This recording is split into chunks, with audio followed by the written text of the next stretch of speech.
So this week's Torah portion, Carrie, is Toldot, which means birth. It is the birth of the famous twins. Who knows their names? Cain and Abel. They weren't twins, they were brothers. Good guess. Um, One was a redhead. Esau Jacob and Esau. Jacob Yes. and Esau. Esau's older, Jacob and Esau. So Esau's the firstborn. So this goes like this. So there's a Pastor Lewis. He's a guy, used to be Jewish, he converted, and he's giving his first talk. And he blows away every minister, priest who's in the audience cannot believe this Pastor Lewis. Wow. Cannot believe what an orator, what brilliant knowledge of our religion. And he wasn't even born in our religion. He was born a Jew. So after he finished, good morning, Margaret, after he finishes his inaugural speech, the head priest calls him in. He says, Pastor Lewis, I don't have one critique about your oratory skills. But just one thing, when you start your speech, next time, don't say my fellow goyim. Don't start your speech that way.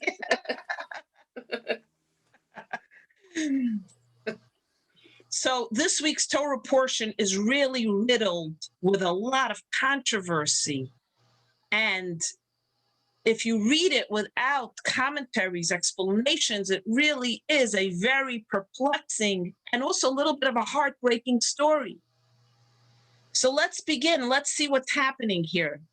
And I chose two central themes from this week's Torah portion that I hope will resonate with you. It has resonated with me. That's why I chose it. So the first starts off, we know the newlyweds, Yitzchak, Rivka, beautiful couple. She's the rose among thorns. He's the holy roller who never left Israel, pure, godly, allowed his father to almost sacrifice him. Yitzchak is like a saint. He's a sage. And he's blind because, remember, the angels cried. Remember, we discussed how the tears of the angels at the altar when he was almost sacrificed, they were so upset that the fact that Yitzchak might be sacrificed and their tears fell on his face, he became blinded in his old age. And they don't have children. There's no children. And I'm going back a little bit. They don't have children. They're praying. And finally, Rivka is pregnant. And the Torah portion opens up with a very perplexing story. And I want to read it from the Torah portion, because you won't believe me if I tell you. Okay. And Rivka conceived. Okay, so now we know she's pregnant. And the children struggled together within her. And she said to Hashem, Lama ze anochi? What am I? She asks God. And Hashem, God, says to her, there are two nations in your womb and two people, and they shall be separated, and one people shall be stronger than the other, and the elder shall serve the younger. So now God notifies her, guess what? You're having twins. That's why you're feeling so much kicking and pain. So the first question we have to ask, what's this question? What am I? Shouldn't she ask God, why am I in pain? Why do I feel morning sickness or whatever? What is the question? What am I? What are you? You don't know what you are? And then Rashi says a very interesting and very perplexing thing. You know, Rashi, the classic commentary. Look what he says. That when she passed a Jewish house of worship, a shul, a yeshiva, a Jewish day school, Yaakov struggled to get out of her womb. And when she passed a house of idolatry, a pagan place, when she walked around town, Esau struggled to get out. This is what Rashi says, because she said there was struggle within her. Rashi says, what does that mean? That when she passed a pagan house of worship, Esau, one twin, was pushing to get out. And when she passed a shul, a yeshiva, a holy place, a Jewish holy place, Yaakov struggled to get out. And this is very perplexing. First of all, what does that mean? Does it mean that Esau already in her womb was destined to be a Rasha, evil person, as we find out later? He turns into a hunter, a killer, a very, very immoral, unethical person. And Yaakov turns out to be the pure, holy rabbi who's going to be the successor of his grandfather Abraham and his father Isaac. In other words, is our destiny predetermined in the womb? So then what's the point then? You say, I was born this way. What are you complaining to me that I like idolatry? Why are you complaining to me that I'm a thief, a murderer, and a ganef? I was born this way. This is a pivotal question in our lives. If we're born with a predestiny, first of all, where's our free choice? And second of all, then how could God even have any kindness to us when we don't turn out the way God wanted us, following the Torah rules and regulations and ethics and moral? It's a very, very pivotal question. Don't you agree? Yep. Is it nature or nurture, as we always ask? And that's what she's asking God. What am I? What's going on over here? What am I? Am I a predestined person to be a certain way? Or do I have free choice? Can I change my destiny? Can I be something else?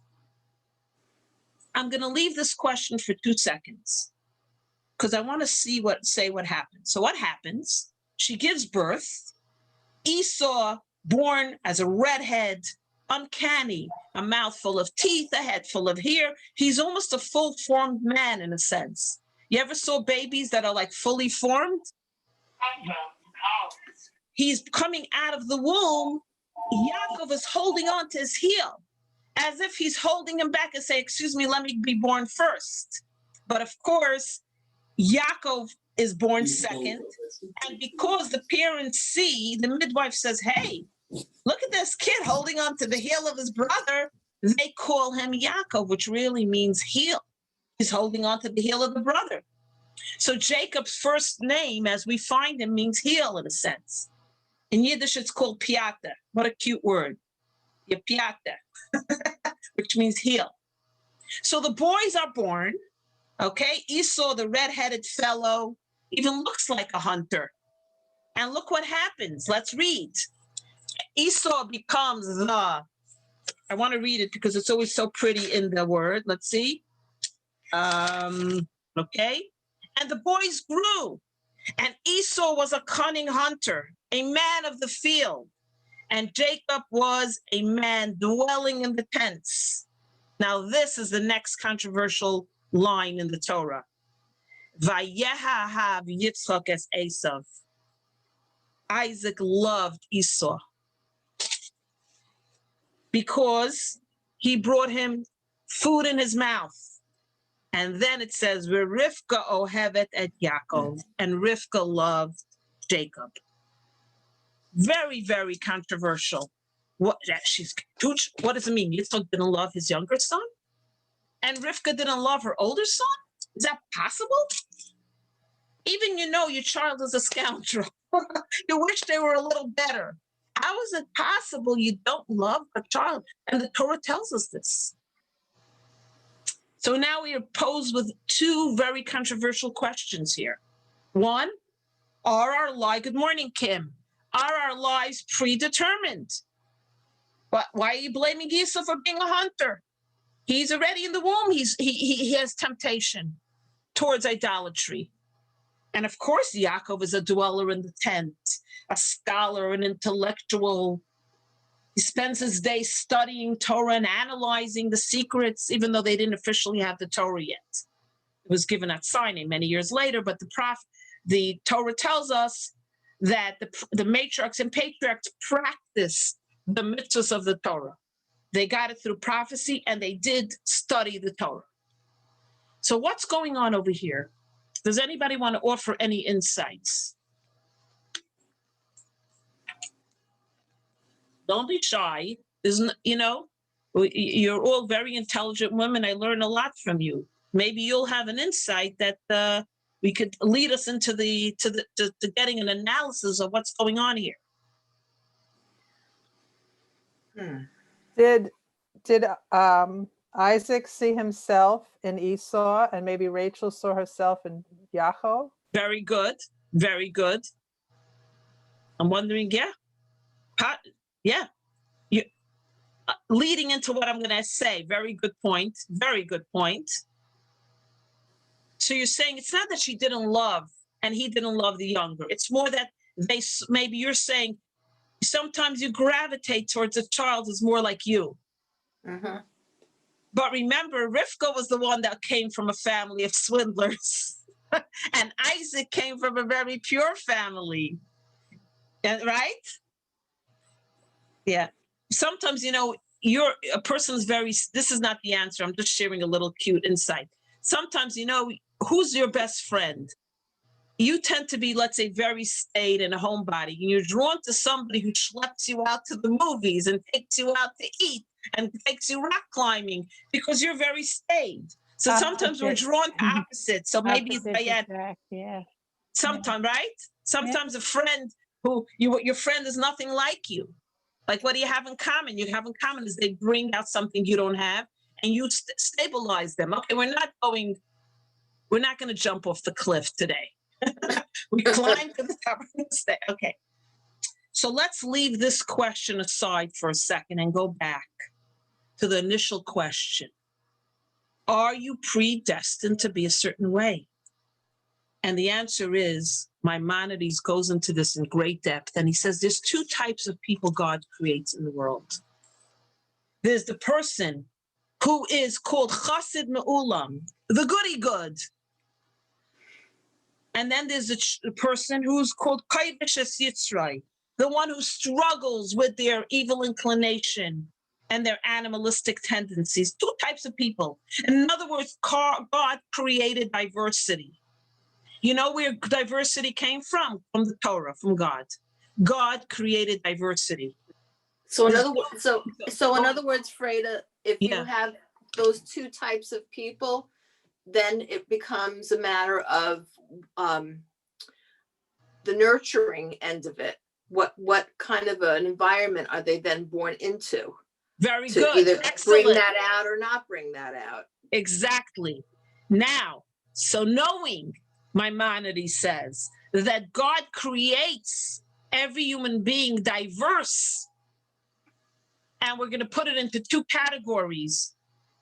You know now that it's not your choice sometimes of how you're born, what struggles, your challenges you're given, talents, predispositions, but how do you deal with your challenges and struggles, weaknesses and strengths?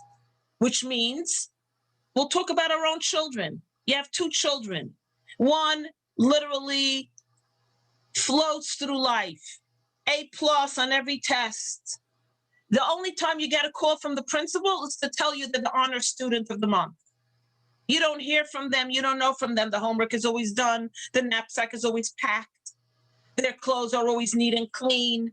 They never give you trouble. Say, can you help me set the table? Yes, mommy. Can you clean off the table? Yes, mommy. They float through life. They're the valedictorian. They get into the best college. They get the best jobs. Perfect children. What we call hatch, match, dispatch. And then you have another child. Everything is a struggle. They lose their homework every day. Every day the principal calls you, there's a behavior problem. Listening, they don't even know what listening is. They struggle. Their whole life is a struggle and challenge. And everything is difficult for them. Nothing comes easy to that child. You have two children, sometimes even in the same family.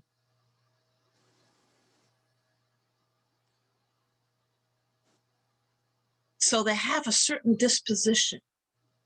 But those children who struggle and are challenged and have difficulties and nothing comes easy for them, and they rise above their challenges and struggles and they make something of themselves, when that child passes a test, when that child gets a job, when that child finishes a task, it's the greatest accomplishment because they had to struggle so much to get where they're at.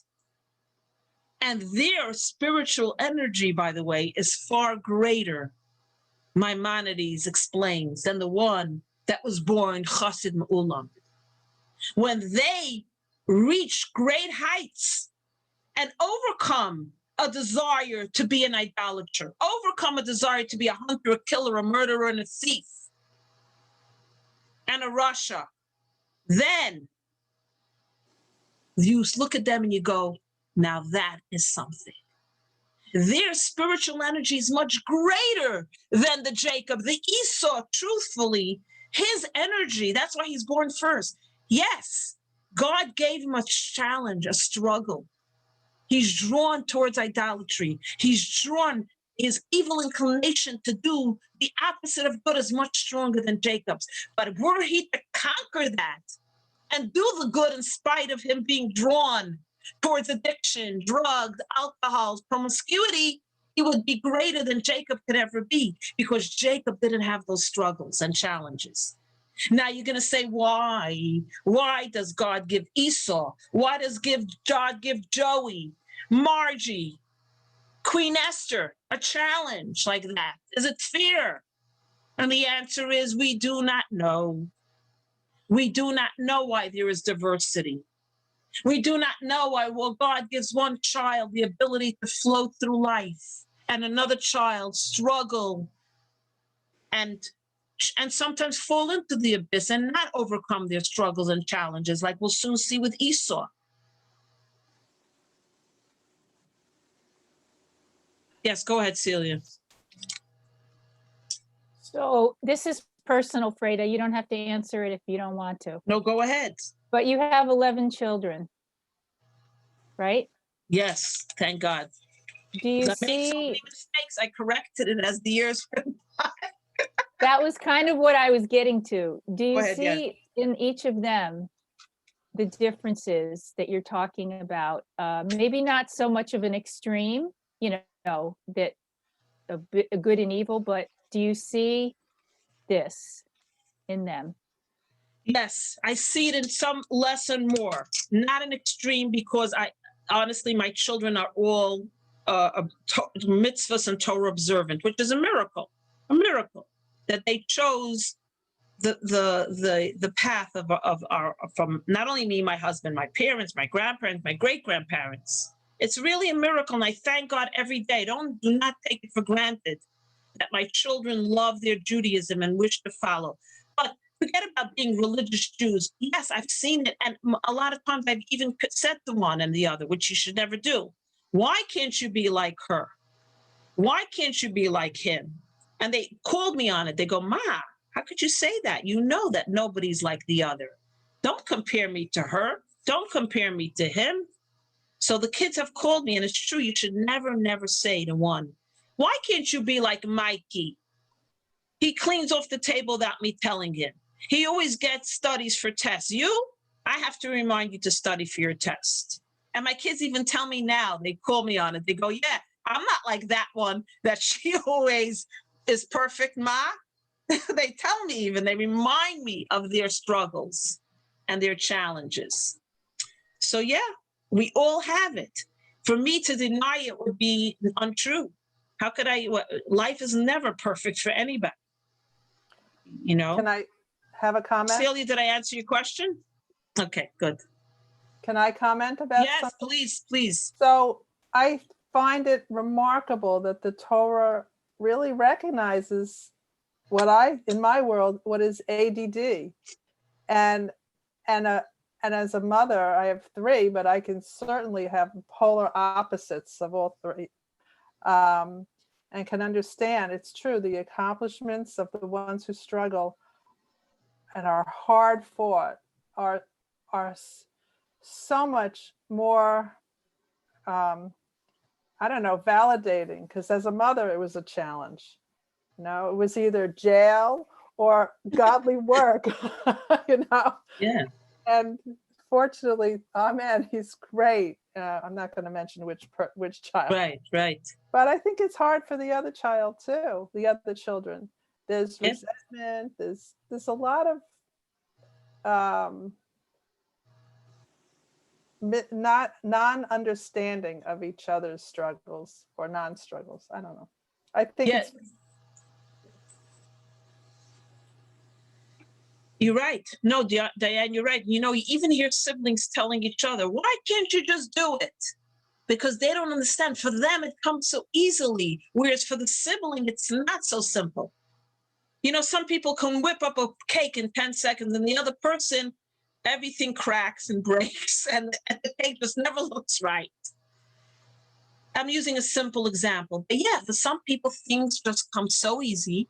And sometimes they can't tolerate or even comprehend why it's not easy for the other one. And parents also don't understand. Why can't you be like your sibling? Why do you have to always be the difficult one? So again, Torah is relevant. It's real stories with real lives. This is a matriarch and patriarch who give birth to two polar opposites. Now, Esau chooses the path of corruption. The Torah says he married two women. They were idol worshipers. He is a hunter. He's a killer. He does a lot of terrible things. And that's who Esau chooses to be. He does not tap into his tremendous potential and energy to rehabilitate or choose a path of righteousness. It is sometimes the same energy that leads us down a path of destruction that can also lead us down a path of construction.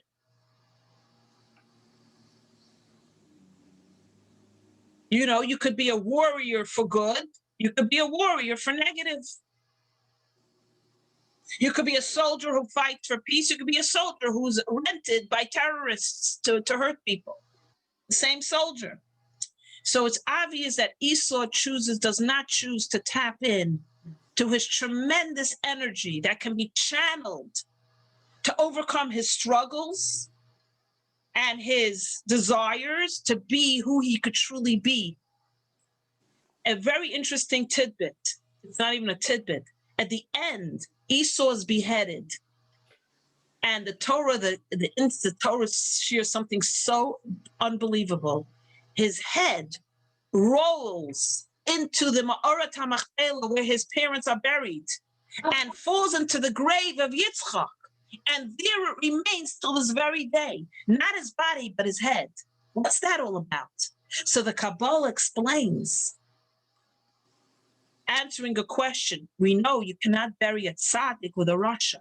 A righteous, great person is not allowed to be buried near an evil person. How is it possible that Esau's head is buried with his father Yitzchak? Yitzchak was the patriarch of the generation. It's Isaac, the great Isaac. The answer is because the head represents Esau's spiritual potential, was amazingly great. The body that didn't get buried there represents his physical, what actually happened to him, what was. The head represents what he could have been. That gets buried with Yitzchak, with his father. The body is not buried with Isaac because the body did not represent what could have been. The body represents what he was, a hunter, a killer, a promiscuous guy, but a rapist. He was a terrible person. His soul wasn't terrible, he was terrible. So the fact that the head is buried, the head represents, again, his potential, which connects now. Good morning, Kim. Why? Good morning, sorry. Good morning. Rivka loved Jacob and Yitzchak loved Esau. It's not it didn't love both children. Yitzchak saw the potential. Rivka saw the reality. A women's intuition. And also, where did Rivka grow up? With swindlers, killers, cheats. So she saw what her husband didn't want to see, not because he didn't know. He knew, even though he was blind, he knew his son was going off the right path. But he saw the potential in his son. My son Esau could truly change his ways and be the next patriarch. Rivka saw the reality. She said to herself, but he's not choosing the path of righteousness. He's not. Did she love him? Of course. Did Isaac love Jacob? How could you not love Jacob? He was the next patriarch. So again, Kabbalah explains Rivka saw the reality. This is what the Pasuk passage is telling us. Yitzchak saw the potential. Sometimes a mother is the one that's grounded. She realizes what her child is and needs. By the way, knowing your child has a predisposition, let's say, towards cruelty, meanness, doesn't mean you don't love them. But reality is you try to channel the negative tendencies and traits into positive.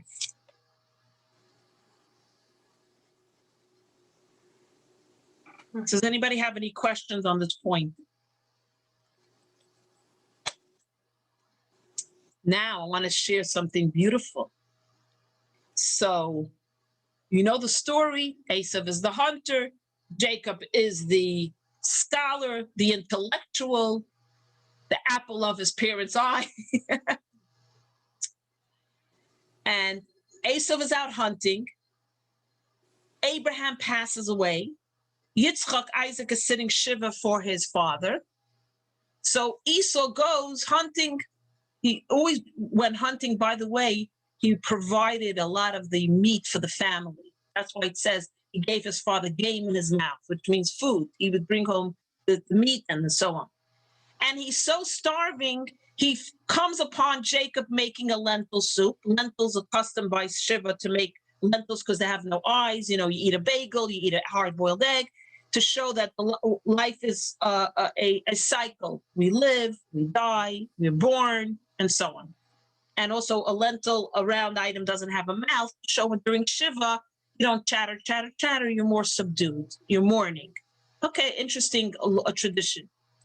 And he says to Jacob, I want a bowl of that delicious lentil soup. So Jacob says, absolutely not. Now, does this sound like Jacob? A kind, compassionate, scholarly fellow? He says, unless you give me your birthright. Now, it's like you coming and saying to your sister, I want a bowl of soup. Oh, that looks delicious, that soup for Thanksgiving, that butternut squash soup. And she says, oh, give me the deed to your house, your car, and your and your summer property, and then you can have a bowl of Mike's butternut squash. That's what it sounds like. So Esav says to Yaakov, this is very pivotal. People don't realize it. I myself never caught on till I was reading these commentaries. Esau says, I'm going to die anyway soon. So what use is it for me to have the birthright? He says, I'll give you the birthright. Give me the soup. Now, think about it. What does he mean he's going to die soon anyway? When his grandfather passed away, he felt life was truly over for him. And that moment was the last moment for him to rehabilitate himself and come back to where he was meant to be, in a sense. When he saw that the most pivotal, influential person in his life is now gone, he felt life was over for himself. He felt he could never get back to where he was meant to be. So Avram's passing is really a deep psychological explanation to why Esau gives up his birthright. He feels like there's no hope anymore for me. There's no one who can now get me going where I'm meant to be. Sometimes it's life's things that happen to us that cause us to jump off the cliff. We don't realize. What changed? You know, when something happens to a child, suddenly, you know, they're A+ students and suddenly they're unresponsive. Like, I don't care. I don't want. And they begin hitting siblings and they become acting out. Something happened to them. Esav, as an adult, his grandfather passes away. It hits him so hard. He says, I'm going to die anyway. Yeah, take my birthright. Just give me the soup. So he was not a good man before, but then he just spiraled out of control. This is a psychological insight in the Torah of what happened here, what really happened here.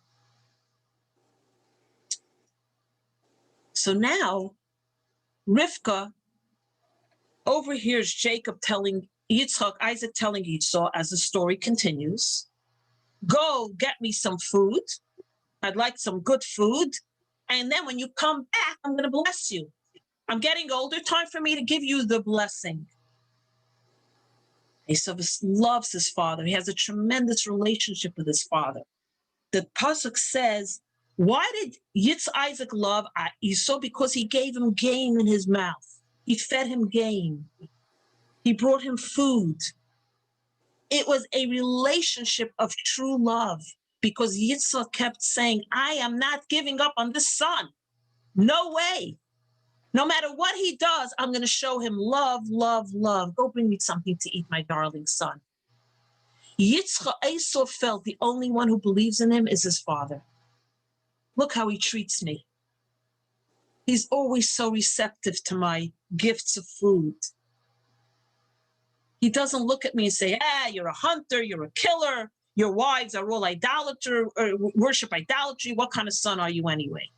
He always showed me that I love and that he believes in me. So he goes to go hunting to bring his father food. Look what happens. Rebecca quickly calls Jacob, says, quick, put on your brother's clothing, his goatskin outfit, and go to your father quick and get the blessing that is meant for Esau. I mean, you read the story, it's like, wow, what's going on over here? Now, let me tell you, if it was you and me and we saw your husband is writing his will, and he says, I'm leaving everything to my younger son or my younger daughter. He is following my ways. He knows how to run a business. He's level-headed like me. He's pious. He's honest. Oh, sorry. I'm going backwards. Imagine Isaac says to his wife, I'm leaving everything to Esau. In my will, I'm leaving all my material possessions. So what does a wife say? Darling, I don't know if you know, but Esau's not a very honest guy. He's a hunter. He's a killer. He worships idolatry. You cannot leave all your wealth and earnings to this guy. Yaakov is the one that's truly going to be the next leader of the corporation. That's what you do. You have a discussion with your husband. If your husband thinks Esau is the better candidate, you talk down. You talk and you say, honey, do you really see what's going on behind the scenes here? Do you really think Esau can be the next patriarch? But she doesn't do that. She doesn't even bring it up with her husband. She quickly has Jacob put on the clothing of Esau, and she sends him into her husband's tent house and says, make sure you go get the bracha. And that's what happens. Jacob touches, because remember, he's blind. And I want you to read this line, because this is what's going to tie into the explanation of the whole shebang that happens here. Let me read it to you.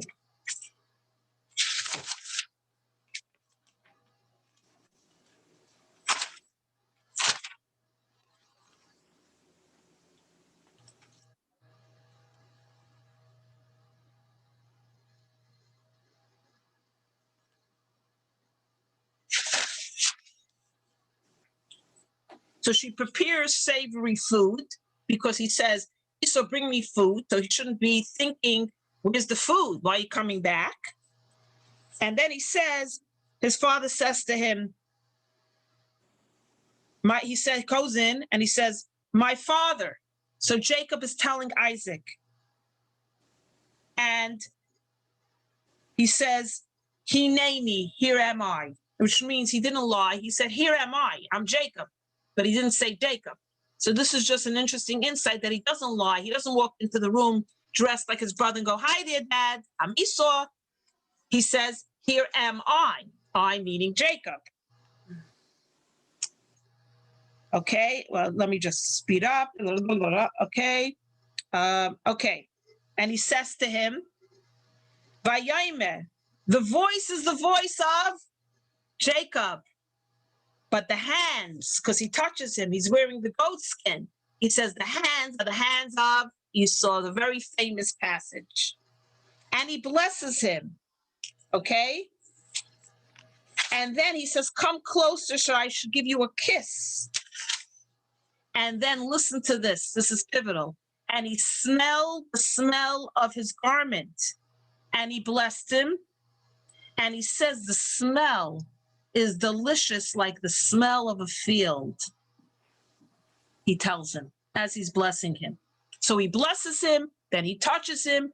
And when he touches him and he sniffs him, he says, wow, the aroma is so beautiful, Esau, like the aroma of a field, you know, with flowers and roses and tulips. Now, let me ask you a question here.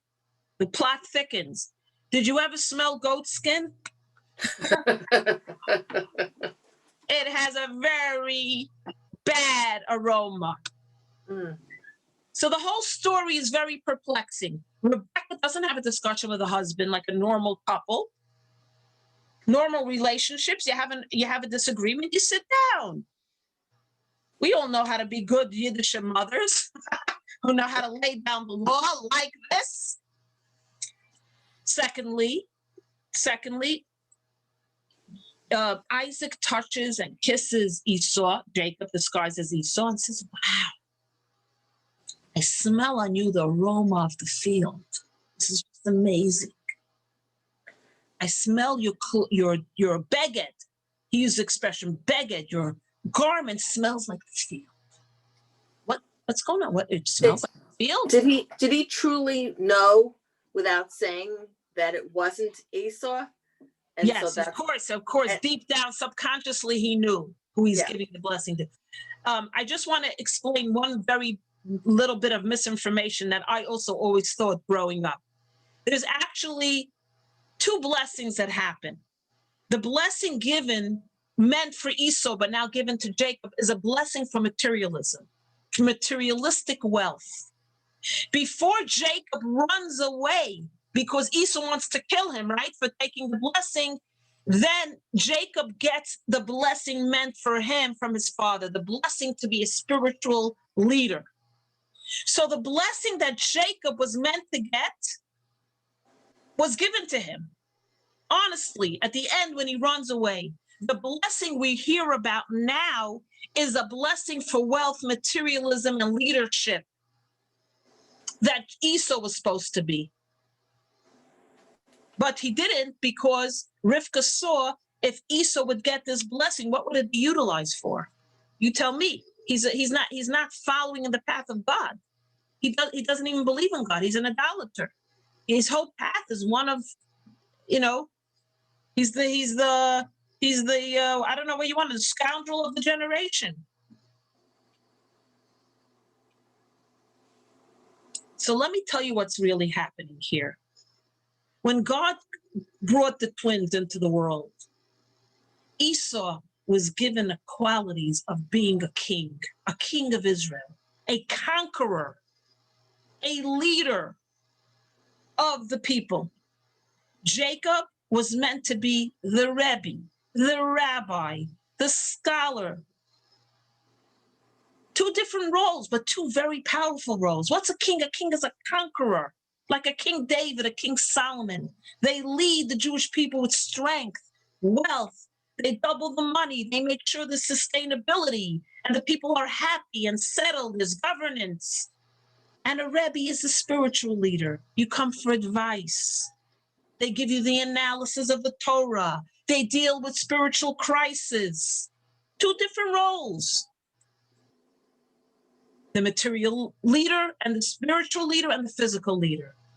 Both have to be spiritual powerhouses. You cannot have a king of Israel who doubts his belief in God. How could you be an honest, good king if you don't have moral values from Torah? When Rivka saw that Esau could not be that spiritual king that he was meant to be because he didn't want to choose the path of his father and grandfather. Now Jacob had to assume both roles. He had to become the king and the Rebbe, the spiritual and the physical leader, because the only way a king and a Rebbe can work together if it's melded under the umbrella and flag of God. You cannot have a king that doesn't work with the rabbi and the rabbi that doesn't work with the king. Doesn't work. The king has to defer to the Rebbe for spiritual guidance, and the Rebbe defers to the king for everything, governance, money, leadership in that way, which is the foundation of society. When Rebecca saw that Esau is not going to be able to become the king, the spiritual king leader, she had to tell her son Jacob, you got to step up to the plate. It's not your energy. You're the cultivator, not the conqueror. You're the gentle soul, the dweller in the tent. You don't even know what conquering means, but now you're going to have to step up and become both.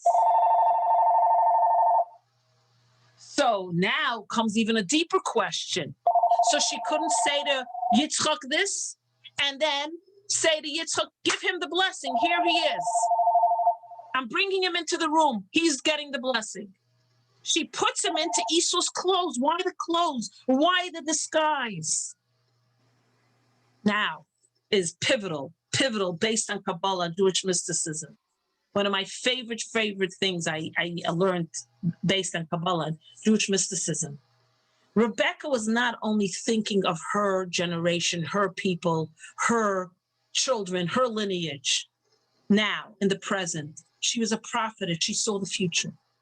She saw the future that hundreds of years later, in the 1800s, in the 1900s, Jews will no longer appear like a Jacob.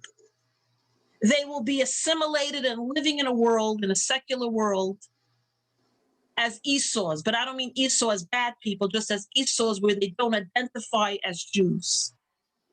They will be wearing Esau's clothes.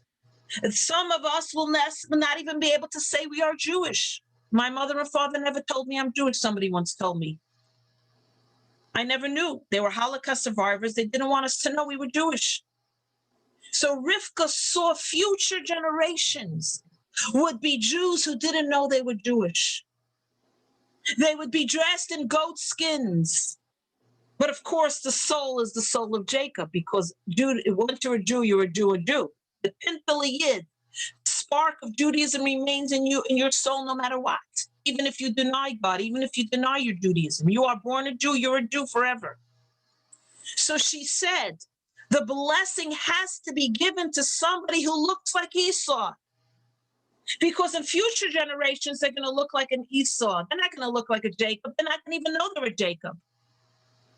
So the blessing had to be staged spiritually, which connects to the physical. The physical is a counterpart to spiritual in a way that the blessing would be eternal for Jews forever.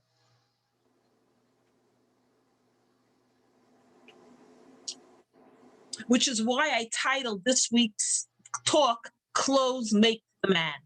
Clothes make the man. You know the short story by O. Henry?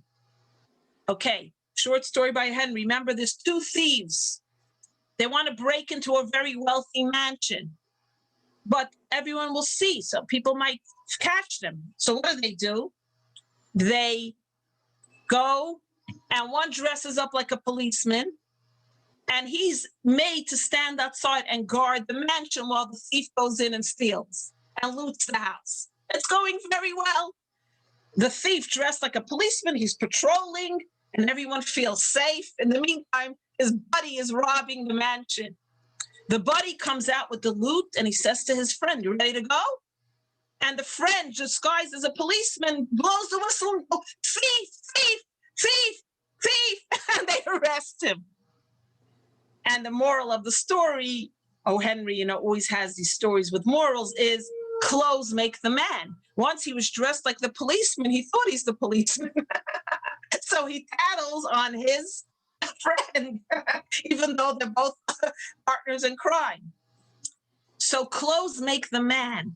Rivka had to dress Jacob, disguised as an Esau, not disguised as Esau now. The Esau's, the Jews who will be in the 1990s and 1980s and in the 2000s, who will look like regular people, who will even say, I'm not Jewish, but will have the spark of Jacob within them because we got the blessing.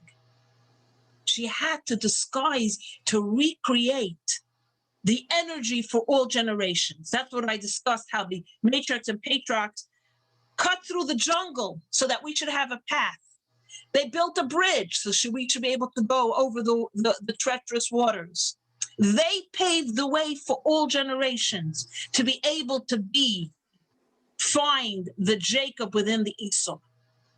Many times you have stories of people, crazy stories, how they found out they were Jewish. They never knew they were Jewish, or they never connected. So you know the guy in the Chelm story. The guy's on a train, he's heading home, and he's sharing a cabin on the train with a Russian general. He tells the conductor, look, I know my stop is going to be in the middle of the night. I'm going to be asleep. I'll miss my stop. So please, 3 a.m. in the morning, knock on my door so I can get dressed to get off in time. The conductor knocks at the door. It's 3 a.m. It's dark outside. And he's rushing to put on his clothes, and he accidentally puts on the general's clothes. He jumps off the train, goes to his house in the Chelm, in the shtetl, and he walks into the house, and the wife looks at him and says, Moshe, bist geworden meshuggah? You became insane on your business trip? He says, what do you mean? What are you talking about? She says, go look in the mirror. He looks in the mirror, and he sees the general's uniform. He's dressed in the general's uniform. So he says to his wife, oy vey, the conductor woke up the general instead of me. It looks like the man. He woke up the general instead of me. The general came home instead of me. So Rivka knew that she had to dress Jacob in the clothes of the Americans, Canadians, French, British, Jews living anywhere and everywhere in the world.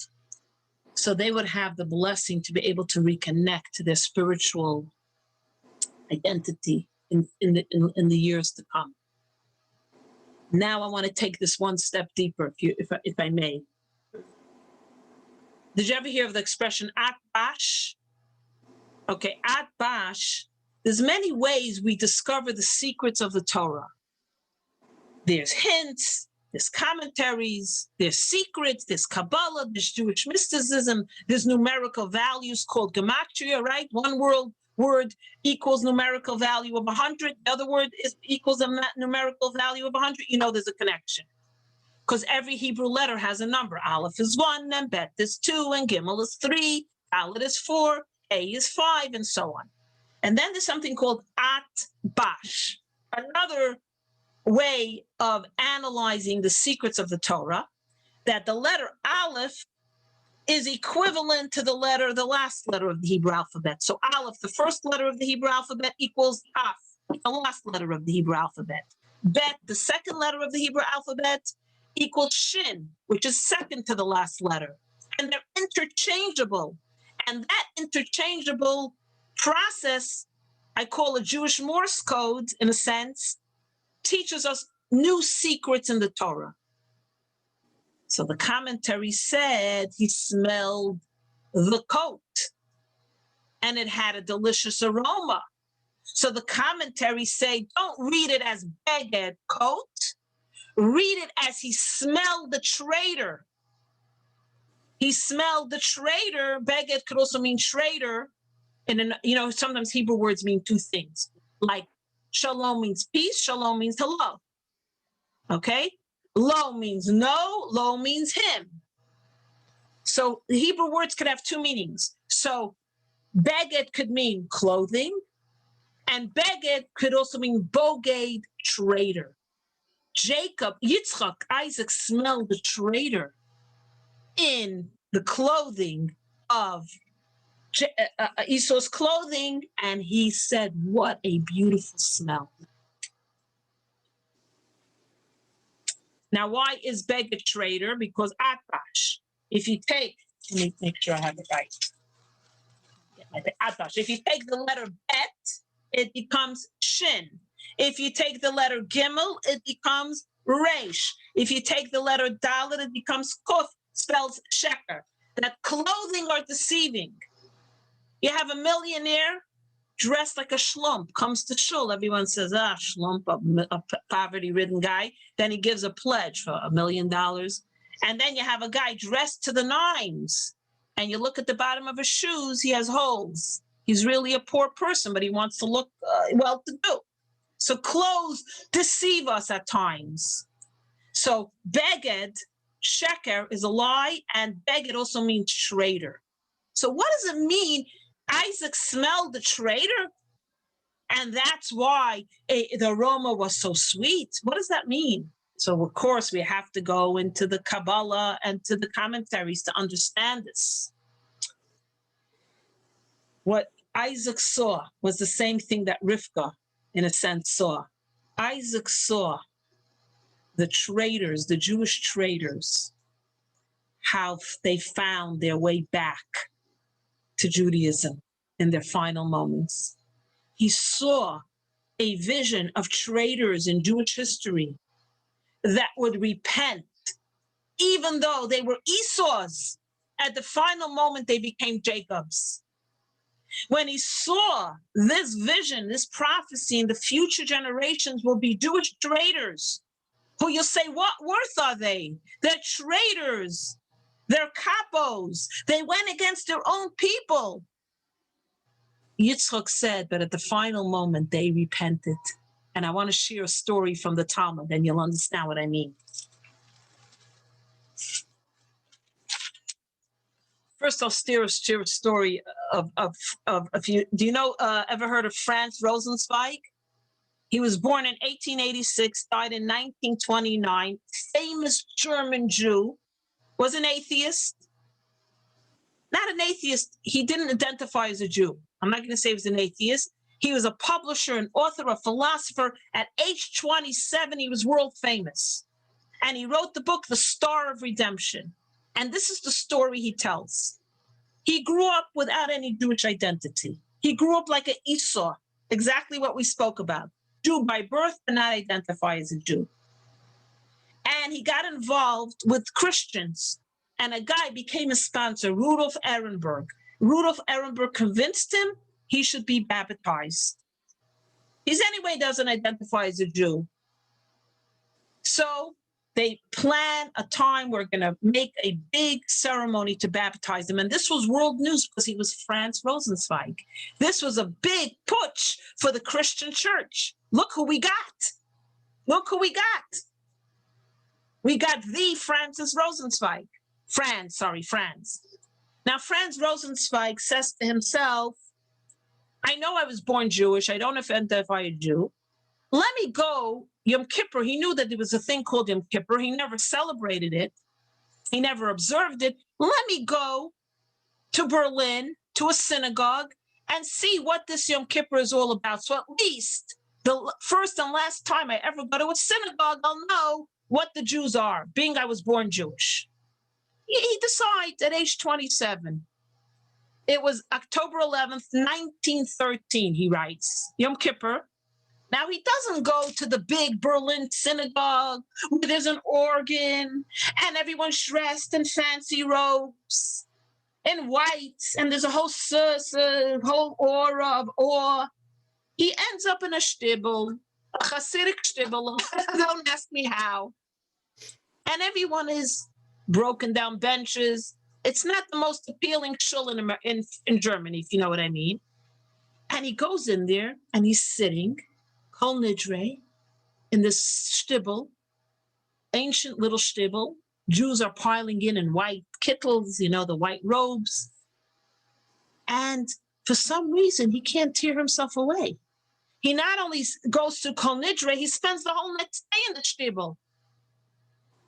And right after Yom Kippur, he calls up his sponsor Rudolf Ehrenberg, and he calls up the baptism. I changed my mind. I'm sorry. Now, why'd you change your mind? One Yom Kippur? One Yom Kippur? And you're ready to go ahead? You've been studying for weeks to become a Christian, God forbid? What happened here? What happened here is the story of what happened now with Esau, with Jacob and Esau's clothing. What Yitzchak saw, Isaac saw. That once Franz Rosenzweig experienced God for the first time in his life, true godliness, true soul, true spiritual energy. For the first time in his life, he could never tear himself away again. When an Esau goes into a shul and experiences for their first time in their entire life a spark of Jacob, the Pintalayid, which means the Pintalayid means the dot that defined you as a Jew, the soul, the Jewish soul, he could never step away from that again.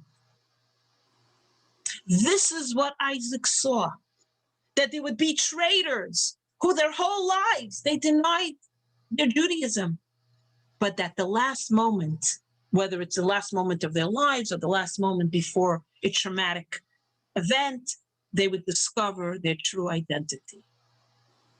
This is what Isaac smelled, the aroma of the future Jew who would come back and find out that they were really a Jacob, albeit disguised as an Esau. And then another story which I love from the Talmud. I'm going to share it from you right now. The Talmud tells the following story. You just get it? And the Talmud is that big book we read. Let me get my glasses. So the Talmud tells a story.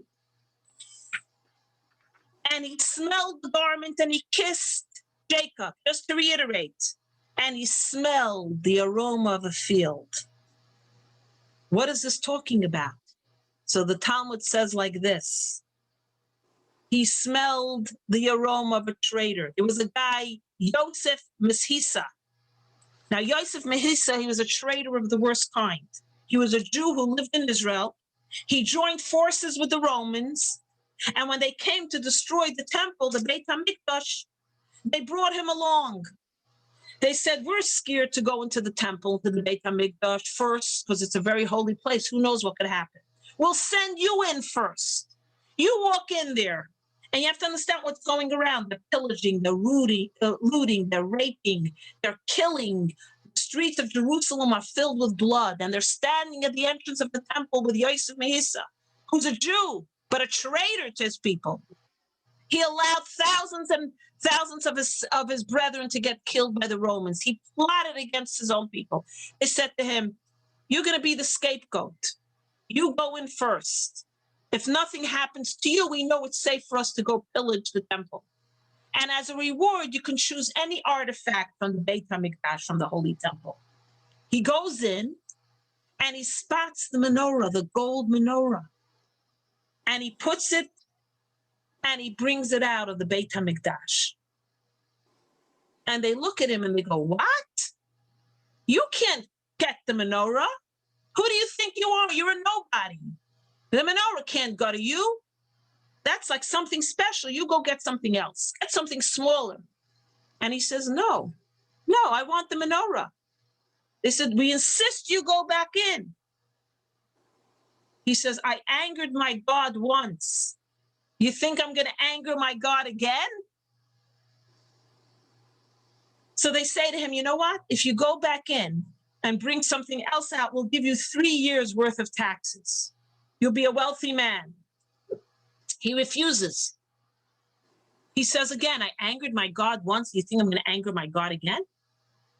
And they take him. It's a little bit descriptive, and I'm sorry. They put him on a table, and they hammer nails into his body, and he dies. And he dies. And he repents, obviously, at that moment, because he says, you think I'm going to anger my God? So the question the Talmud asks, what happened? He was a traitor, a lowlife of the lowest level. He betrayed his Jewish people. He caused thousands to be killed in the streets of Jerusalem and all over Israel. What happened? There's the same thing happened to Franz Rosenzweig. He never in his life experienced godliness, light, spirituality. He walked into the Beit HaMikdash.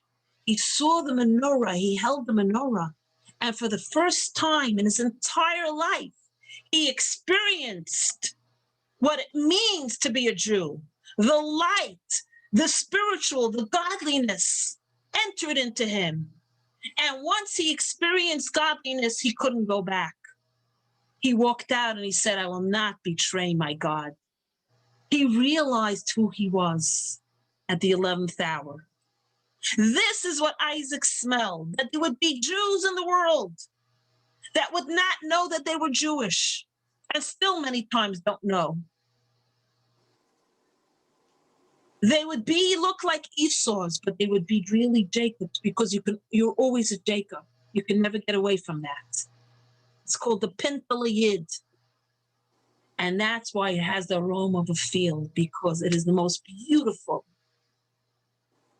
pungent smell of a person who identifies who they truly, truly are. When you know who you truly are and you identify with that, your godly essence, it is the most beautiful, godly aroma that could ever exist. So this is now understanding why Jacob had to wear the clothing of an Esau. He had to look like an Esau to identify of what would be in the coming generations. And I want to end off with a beautiful ending. It's what happens then. Esau comes back. Isaac says, I gave your blessing away to Jacob, to your brother. I gave it away. And he weeps and he cries because he loves his father. He knows his father is the only one who believes in him. And he weeps and he cries. And he says, is there no blessing for me, Dad? You almost feel bad for him, actually, by the way. If you don't know his real history, you just read the story, you feel bad. You feel like Esau was the hurt one. Mm-hmm. And his father gives him a blessing that he will be, if the nation of Jacob betrays God, you will overpower your brother. In other words, when we sin towards God, that's when the nations of the world can overpower us. But now look at the ending. Isaac says to Jacob, go to your uncle's, Rivka's brother, go to Haran and go find yourself a wife. He sends him away. He sends him away to leave, to find a wife. But we know why. Esau wants to kill Jacob now. So Isaac and Rivka send away Jacob. And they never see him again because he comes back 20 years later. 20 years he's away. Now go back to what we said. Rivka loved Jacob. She loved Jacob. So why did she send away Esau? Sarah sent away Ishmael. Why did she send away Esau? He was the troublemaker. Because to send away Esau is to devastate a child, is to tell him there's no hope. Just because a child is rebellious and doesn't follow your path, never send them away. Love, love, love is the way. We're not talking about, by the way, if they're harmful or addictive or they're stealing. We're talking about, generally speaking, of course, there's times to send away a child, like Sarah with Ishmael. But she sends her son Jacob away. And Isaac sends Jacob away because Jacob has to be sent away. He can handle it. Mm-hmm. Esau could not handle that. That would be totally devastating.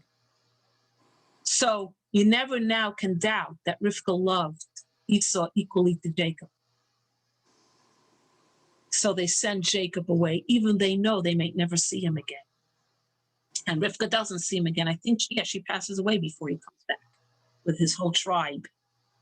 And by the way, Remember what happens to Jacob? This is an interesting twist. And then I want to read one more line and then we'll finish because it's something very powerful. Remember, he's supposed to marry Rachel, but Leah's crying because she's so upset that she is going to end up with Esau because she's the older sister. Marry the older brother. Younger sister Rachel gets Jacob. And so Rachel feels the pain of Leah. So she gives her the special hand signals that they made up because Jacob knew his father-in-law was a swindler, would not let him have the right girl. And he ends up with Leah. So he comes to his father-in-law and he says, why'd you trick me? Why'd you give me the wrong bride? He says, trickery. Remember what you did to your brother back home? You know about deceit because you deceived your brother. Remember that? So Kabbalah tells us Jacob did the right thing, but there is always consequences. There's always consequences. You never get away from it. The consequence was he was deceived. Even though he did the right thing, even though sometimes you do the right thing, there's consequences. Not everything is pearly rosy, whatever. What's that expression? Whatever. Pearly pure. There is consequences in life, the Torah teaches us. He deceived, he was deceived. More to talk about, but just something to think about. No good deed goes unpunished. I don't like that expression, but yeah. But now I want to end off with this beautiful thought. Beautiful thought is this. Look what the Torah tells us at the very end. I want to read it to you. So they told him, Padamaron, go find yourself a wife, which really means run away because your brother's going to kill you. And second. And what does he say to him? And he went to Padamaron, to the house of Lavan, Rivka's brother, the brother of Rivka, Aim Yaakov Esav. He goes to the brother of his mother, the mother of Jacob and Esau. So the Torah portion ends off that he goes to her, to where he's meant to be. And who is Rivka? The mother of both Jacob and Esau. The Torah is telling us, you just read the story about what happened, but do not think for 1 second that Rivka was less of a mother, less loving to Esau than she was with Yaakov. She loved both identically. She's the mother of Esau and Yaakov, at the Torah portion ends. So not for a moment should you ever think that Rivka was not a mother who loved both twins equally. What she does is not a lack of love. What she did was because of discipline, of what had to be for the future, not because she didn't love Esau and Yaakov equally. And the Torah portion ends with this. To me, like this tells it all, that this is what a mother is. A mother is not about not disciplining your children because she wants to be popular, not taking a stand because I'm going to hurt my child. How can I tell him not to, that he has to clean off his plate, the poor thing. Being a mother sometimes is making the difficult choices for your family, for your children, and for the future. That's what a true mother is. This is my own little comment that nowadays I meet so many mothers, they want to be friends to their children. It's great to be a friend to your child, and it's great if they have that openness with you, but never for a second can you forget you are the mother. You are the mother. Sometimes it's not pleasant to be the mother and have to point out a fallacy or fault. But at the end of the day, you are the mother and you love everyone equally. But as a mother, what does it says? Nobility obligates. And I always say mothers, we're obligated to do what it has to be done to ensure the future of our family, our people, and so on. So to sum up, you're given a destiny. What you make of it is up to you. You could channel your challenges and your struggles and become the best version of yourself. And sometimes it's not so easy, obviously. and why is the same thing that Mordechai says to Queen Esther. Why do you have to end up in the bed of a Persian king when you're married to me? And he answers, we don't know why. We don't know why Asa was born with the challenges.